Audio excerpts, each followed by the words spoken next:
Everybody ready?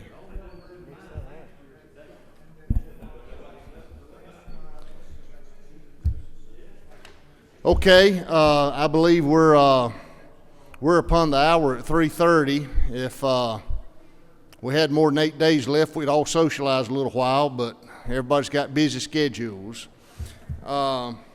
We have one bill on the calendar today, and if it's and this is one thing, I want you to hear the bill yourself and ask any questions you have. Senate Bill 168 that Senator Walker is going to be presenting to us. We had advertised the meeting as a hearing, but unless there's any objection, we could go ahead and vote on Senate Bill 168 today.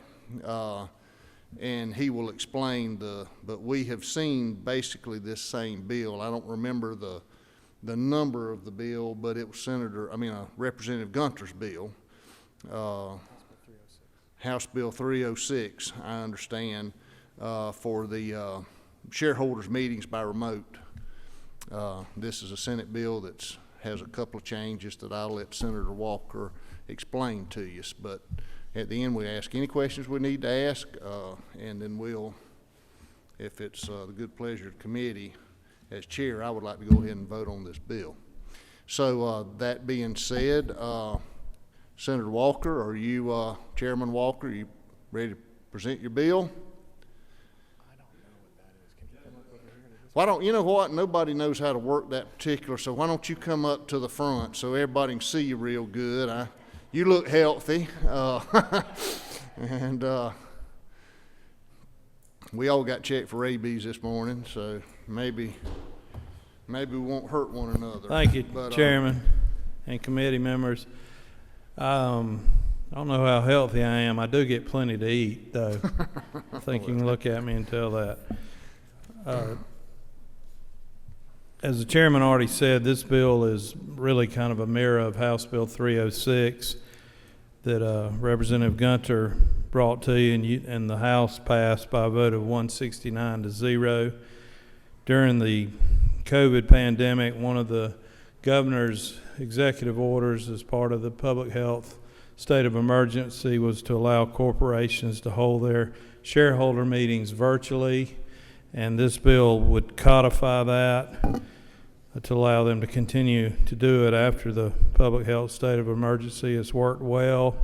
It actually, I think, provides in a way more transparency for the shareholders because it allows more people easier access to see the meeting that may not be able to travel to the actual site. Of course, it does not force them to have it virtually, but may give them the option, and I think it's a good measure. The changes that we made in the Senate are very simple. I think these are the only changes between SB 166 and House Bill 306 on page, let's see,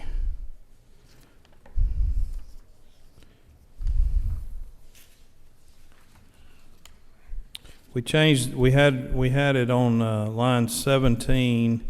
We had solely or partially, and then on line 27 we had wholly or partially, and the lawyers thought we needed to have those words consistent, so we changed them both to wholly. And believe it or not, Senate Judiciary took about 20 or 30 minutes debating on whether to use wholly or solely.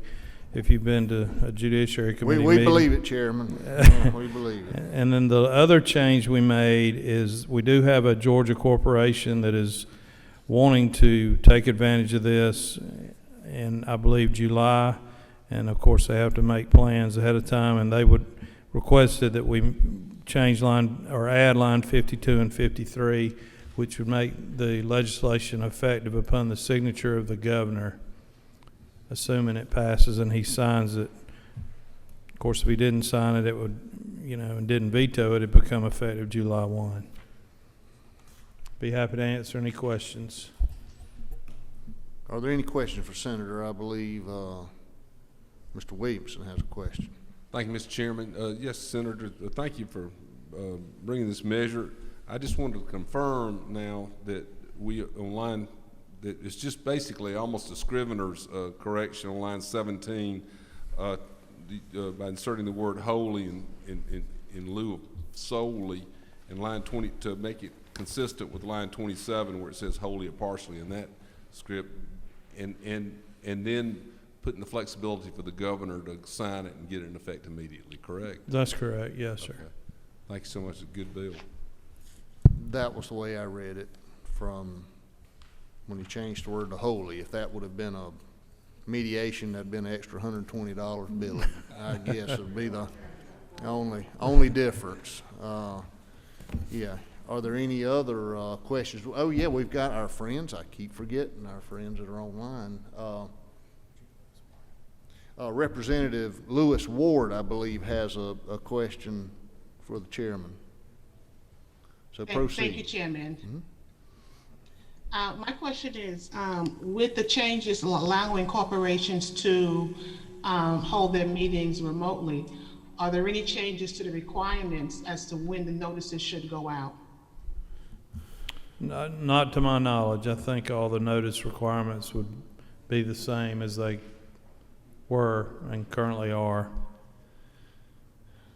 That's my understanding, Thank you. Representative, that this just changes the way the meeting can be held by remote, as did the previous Great, bill that thank we you. voted on. It did. Thank you for your question. Are there any others for the author? No other questions? Okay. Thank you, Mr. Chairman. Well, at this time, yeah, thank you, Chairman. Have a move to pass, second. Any further discussion? All those in favor of the motion say aye. Any opposed, same sign. Aye. Okay, I took those as affirmative ayes, even though they're a little delayed. So we have due pass recommendation from the committee. Congratulations, Mr. Chairman. And thank you, committee. We are adjourned.